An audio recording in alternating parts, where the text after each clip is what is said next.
জগন্নাথপুরীতে জগন্নাথ আর প্রধান মন্দির আছেন নীলাচলচন্দ্র। জগন্নাথ পুরীতে প্রধান মন্দিরে আছেন এবং সেটা হচ্ছে নীলাচল। যখন মন্দিরে আছেন ওই সুন্দরচলচন্দ্র, এবং সেখান থেকে ভগবান জগন্নাথ দেব সুন্দরাচলে গমন করেন। জগন্নাথ স্বামী নয়ন পথগামী নয়ন পথগামী বাবা তুমি। জগন্নাথ স্বামী নয়ন পথগামী নয়ন পথগামী ভাব তুমে। জয় জগন্নাথ জয় জগন্নাথ নীলাচলচন্দ্র প্রভু জগন্নাথ।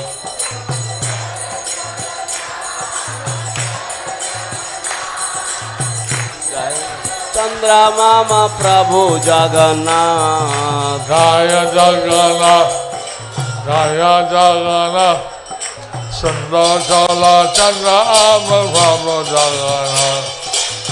জয় জগন্নাথ জয় জগন্নাথ লীলাচল চন্দ্রমা প্রভু জগন্নাথ।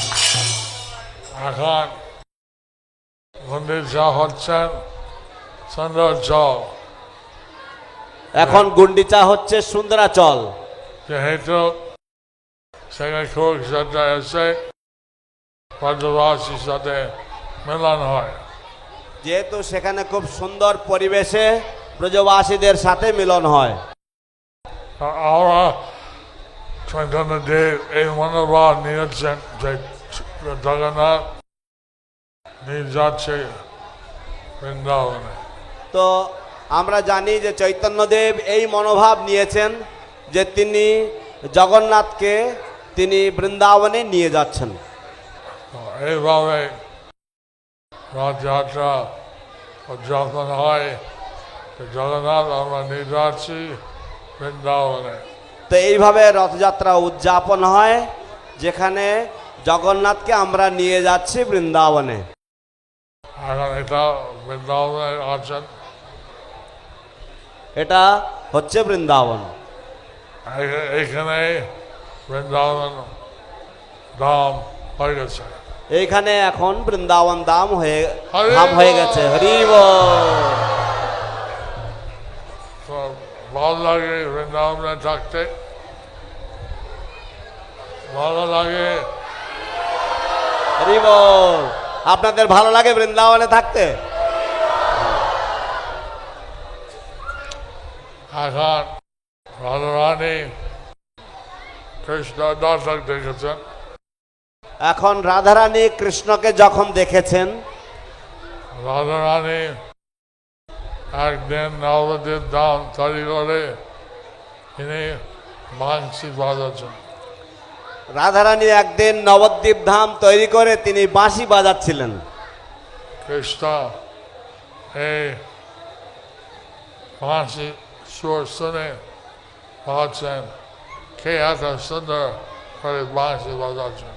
কৃষ্ণ এই বাঁশির সুর শুনে মনে মনে ভাবছেন যে কে এত সুন্দর করে এই বাঁশি বাজাচ্ছেন। তখন এসে দেখে রাধারানী বাঁশি বাজাচ্ছেন। তখন এসে দেখলেন যে রাধারানী বাঁশি বাজাচ্ছেন এবং সেখানে সুন্দর একটা ধাম তৈরি করেছে কৃষ্ণের জন্য। এবং সেখানে তিনি একটা সুন্দর ধাম তৈরি করেছেন কৃষ্ণের জন্য। এই নয়দ্বীপ ধাম আমি দেখে তোমার উপহার আমি খুব ভালো লাগে। এই নয় দ্বীপ সমন্বিত এই ধাম দেখে তোমার উপহার আমার খুব ভালো লেগেছে। এই ধাম বৃন্দাবনে অভিন্ন হবে। এই ধাম বৃন্দাবন থেকে অভিন্ন হবে। এখানে সমস্ত তীর্থ স্থান চলে আসবে। এবং এখানে সমস্ত তীর্থস্থান চলে আসবে। হরি বল। সেখানে কৃষ্ণ রাধারানী হৃদয় দান করে রাধারানী অঙ্গকান্তি গান করে চৈতন্য মহাপ্রভু হয়েছেন। সেখানে কৃষ্ণ শ্রীমতী রাধারানীর হৃদয় গ্রহণ করে, শ্রীমতী রাধারানীর অঙ্গকান্তি গ্রহণ করে তিনি চৈতন্য রূপ ধারণ করেছেন। এখন সেই চৈতন্য মহাপ্রভু 500 বছর আগে এই নবদ্বীপ মায়াপুর ধাম চলে আসছেন। এখন 534 বছর পূর্বে শ্রী চৈতন্য মহাপ্রভু এই মায়াপুর নবদ্বীপ ধামে চলে এসেছেন। 24 বছর ছিল বাংলা, 24 বছর তিনি ছিলেন। তারপরে তিনি নীলাচলে জগন্নাথ ধামে শ্রীক্ষেত্র চলে গেছেন। তারপর তিনি নীলাচলে জগন্নাথ ধামে শ্রীক্ষেত্রে চলে গেছেন। 6 বছর তিনি দক্ষিণ ভারত, পশ্চিম ভারত, উত্তর ভারত চলেছেন। 6 বছর যাবৎ তিনি দক্ষিণ ভারত, পশ্চিম ভারত, উত্তর ভারত ভ্রমণ করলেন। কিন্তু 18 বছর তিনি ছিলেন নীলাচলে। কিন্তু 18 বছর তিনি ছিলেন নীলাচলে। বাংলা ভক্তবৃন্দ প্রতি বছর আসতেন হেঁটে, এখানে রাতে দেখে চৈতন্য দেবের সাথে মিলন হতে। বাংলার ভক্তবৃন্দ প্রতি বছর তারা হেঁটে আসতেন এবং রথের আগে তারা চৈতন্য দেবের সাথে মিলিত হতেন। সেই সময় বলতেন জগন্নাথ স্থল জগন্নাথ, চৈতন্য মহাপ্রভু স্থল জগন্নাথ। সেই সময় ভক্তরা বলতেন যে ভগবান জগন্নাথ দেব অচল জগন্নাথ এবং চৈতন্য মহাপ্রভু সচল জগন্নাথ। এখানে যখন চৈতন্য দেব জগন্নাথ দেখতেন, শ্যাম সুন্দর শ্রীভঙ্গিম দেখতেন। এখানে যখন চৈতন্য দেব জগন্নাথ দেবকে দর্শন করতেন তখন তিনি শ্যাম সুন্দর ত্রিভঙ্গ রূপ দর্শন করতেন। হরি হরি বল। বল। জগন্নাথ দেবের প্রতি অনেক ভক্তি ছিল। এই জগন্নাথ দেবের প্রতি অনেক ভক্তি ছিল। তিনি মন্দির মন্দির জগন্নাথের আসা আগের দিন পরিষ্কার করতেন। তিনি গুন্ডিচা মন্দির জগন্নাথের আসার আগের দিন পরিষ্কার করতেন। সেটা বলে গুন্ডিচা মার্জনার দিন। সেটাকে বলা হয় গুন্ডিচা মার্জনের দিন। এবং সেখানে তিনি একা যে পরিষ্কার করতেন, সবাই তুলনা করে বেশি হলো। তিনি একা যে পরিমাণ পরিষ্কার করতেন সেটা সবার তুলনা করলেও, সবার সাথে সমষ্টিগতভাবে তুলনা করলেও তার পরিমাণ বেশি হতো। লাইন ছিল ইন্দ্রদুম্ন সরোবর থেকে জল হাতে হাতে নিয়ে ওখানে পরিষ্কার হতো। লাইন হতো, লাইন পড়ে যেত ইন্দ্রদুম্ন সরোবর থেকে, হাতে হাতে কলসিতে করে জল বয়ে এনে এই গুন্ডিচা মন্দির পরিষ্কার করবার জন্য। এই জগন্নাথ দেবের যে বিপ্র আস্থানে নিবেদন করতেন, এবং জগন্নাথ দেবের বিপ্র আস্থানে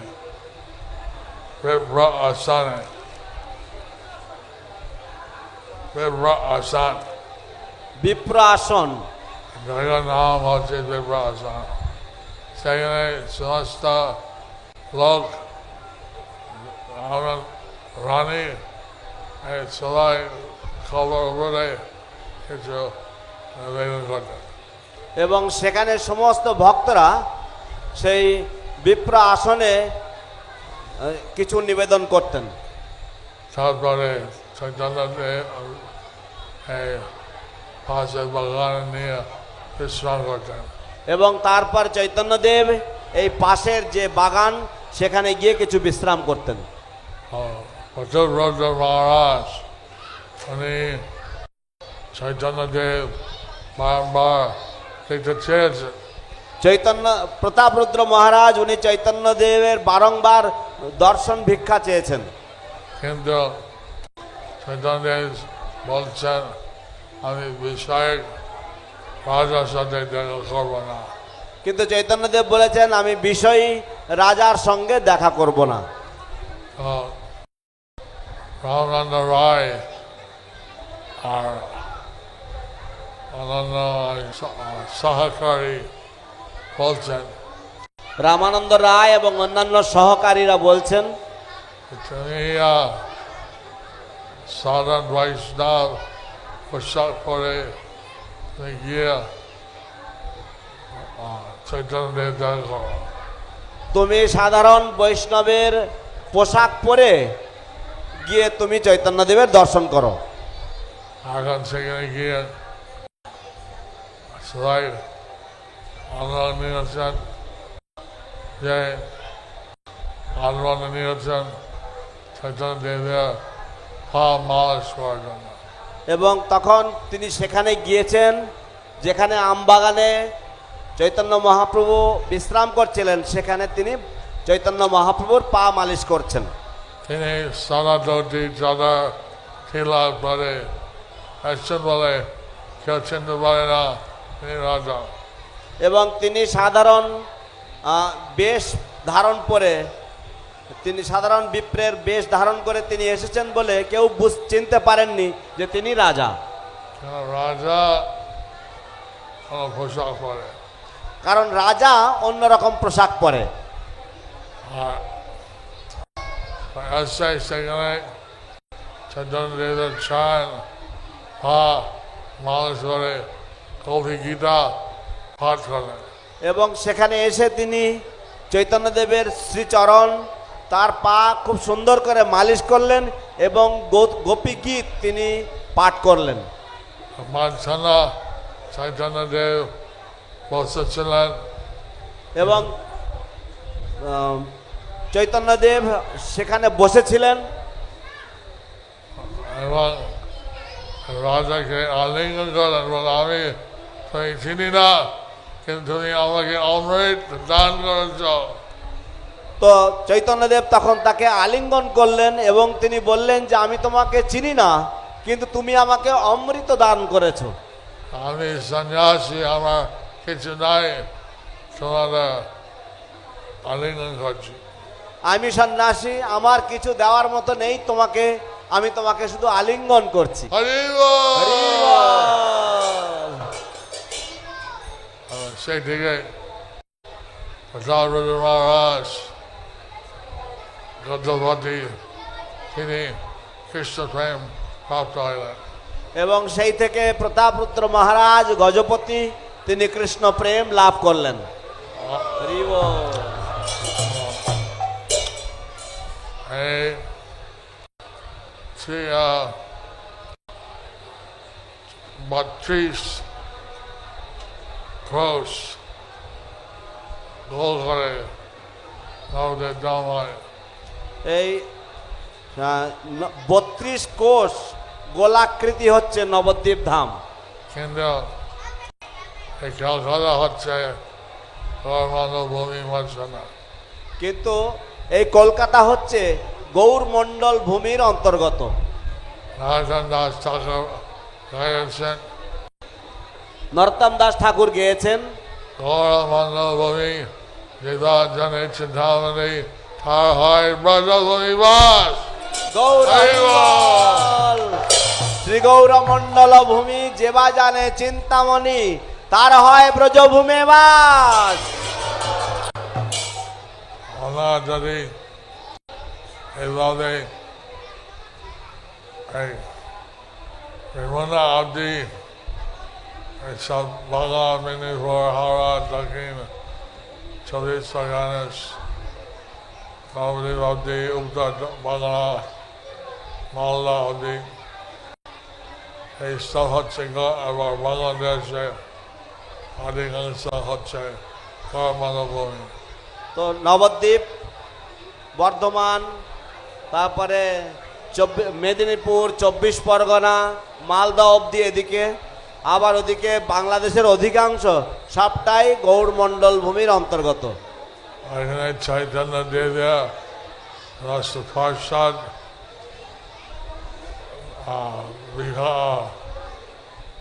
অবতার এসছেন এবং এখানে লীলা করেন। চৈতন্যদেবের সমস্ত পার্ষদ এখানে এসেছেন এবং এখানে লীলা বিলাস করেছেন। এই শিক্ষা দিয়া সাধনা দিয়া এই শিক্ষা দিয়া স্বপ্ন দিয়া ফিরছেন গর্ণিতাই। এইভাবে এখন চৈতন্য দেব পানিহাটি খেলা হয়। এখানে খেলা তখন ছিল না, এখানে হয় চক্রদ্বীপ পর্যন্ত গিয়ে রূপনারায়ণ নদী সরে নীলাচলে চলে গেল।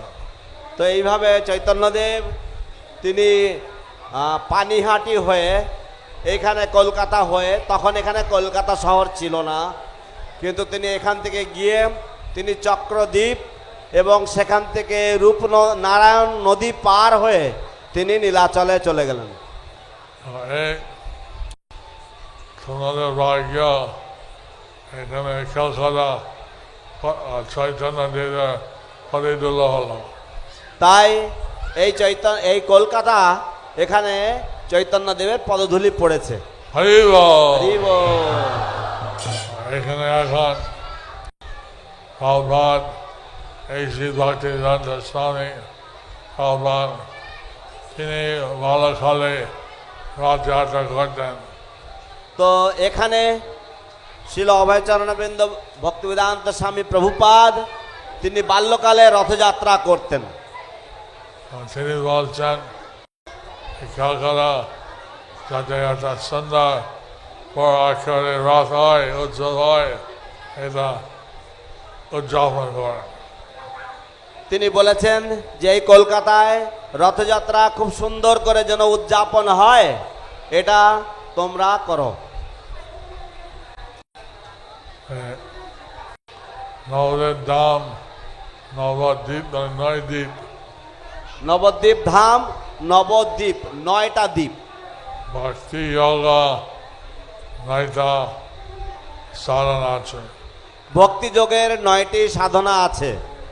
শ্রবণ, কীর্তনম, স্মরণম। শ্রবণম, কীর্তনম, স্মরণম। তারপরে পাদ সেবনম, অর্চনম, বন্দনম। তারপরে পাদ সেবনম, অর্চনম, বন্দনম। তারপরে দাস্যম, সখ্যম, আত্মনিবেদনম। তারপরে দাস্যম, সখ্যম, আত্মনিবেদনম। এখন আমরা আশা করছি আমরা সবাই এই নববিধ ভক্তি পালন করবেন। এখন আমরা আশা করছি যে আপনারা সবাই এই নববিধা ভক্তি পালন করবেন। বিশ্বাস এই কলিযুগে ভগবানের নাম কীর্তন শ্রবণ দ্বারা আমার চিত্ত শুদ্ধ হয়ে যায়। বিশেষ করে এই কলিযুগে ভগবানের নাম কীর্তন শ্রবণের দ্বারা আমাদের চিত্ত শুদ্ধ হয়ে যায়। এটা আমরা নিজে করেন, প্রসাদারি কীর্তন থেকে নিজে ভক্তি কীর্তন হলে ভালো হয়। এটা আমাদের নিজে করতে হয়। পেশাদারি কীর্তনিয়ার থেকে শ্রবণ কীর্তন না শুনে যদি আমরা নিজে করি তাহলে ভালো হয়। আমি একটা চেন্নাইতে ভক্তি ভিক্ষা ছেলে একটা মেয়ে একটা নাটক করলেন। তো চেন্নাইতে ভক্তিবৃক্ষের ছেলে মেয়ে তারা একটা নাটক করেছিলেন। এখানে ভক্তি ভিক্ষা এখানে হয়, আমরা যদি আর ভক্তি ভিক্ষা অংশ না করবেন। তো এখানেও ভক্তিবৃক্ষ হয়। যদি আপনারা কেউ ভক্তিবৃক্ষে অংশগ্রহণ করতে চান আপনারা এখানে অংশগ্রহণ করবেন। এখানে দুটো নাটক করলেন, দুটো জমদূত হয়। সেখানে যমদূত হয়ে দুটি বাচ্চা তারা নাটক করেছে আর যমরাজের কাছে নালিশ করছেন। এবং তারা যমরাজের কাছে গিয়ে যমদূতরা যমরাজের কাছে গিয়ে নালিশ করছেন। যমরাজ একটা মেয়ে ছিল, একটা যমরাজ একটা বাচ্চা মেয়ে ছিল, সে গোপ লাগিয়েছে। যমদূত নালিশ করছে, এই কি স্থানের ভক্তবৃন্দ হরে কৃষ্ণ নাম করছে।